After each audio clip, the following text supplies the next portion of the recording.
बिस्मिल्लाहिर्रहमानिर्रहीम। अस्सलाम वालेकुम। हज की खबर के साथ मक्का मुकर्रमा से मैं हूं अब्दुल हक और आप देख रहे हैं मेरे यूट्यूब चैनल सदा मक्का। उम्मीद है नाजरीन कि आप सब खैरियत से होंगे। सऊदी अरब में इस साल लोगों की महदूद तादाद को हज की इजाज़त देने पर गौर किया जा रहा है।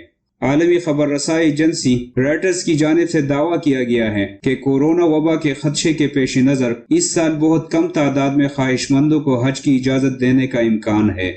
नाजरीन, जैसे कि आप जानते हैं कि आमतौर पर हर साल तकरीबन 25 लाख अफराद हज की सआदत हासिल करते हैं, ताहम इस बार कोरोना की वजह से आज़मीन हज की गिनती बहुत महदूद रखी जाएगी।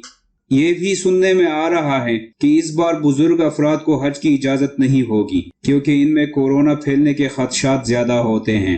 इस लिहाज से इस बार हज में बहुत कम अफराद शिरकत कर पाएंगे।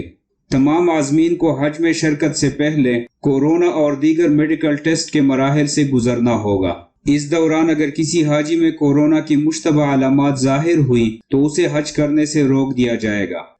ज़राए के मुताबिक हज हुकाम ने फैसला किया है कि हर मुल्क के हज कोटे से सिर्फ 20% अफराद को हज पर आने की इजाज़त दी जाएगी।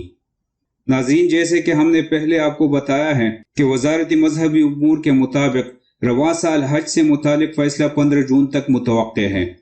ज़राए के मुताबिक हज के हवाले से सऊदी हुकूमत मुख्तलिफ तजावीज़ पर गौर कर रही है। सऊदी अरब हतमी पॉलिसी जारी करने से पहले मुस्लिम ममालिक से मशावरत करेगा और सऊदी हुकूमत की एक कोशिश है कि हज के हवाले से ऐसा फैसला किया जाए जिससे उम्मती मुस्लिमा को नुकसान न हो। नाजरीन, ये थी हज के हवाले से ताज़ा तरीन अपडेट्स। मिलते हैं नई खबरों के साथ नेक्स्ट वीडियो में। तब तक के लिए इजाज़त। अल्लाह हाफिज।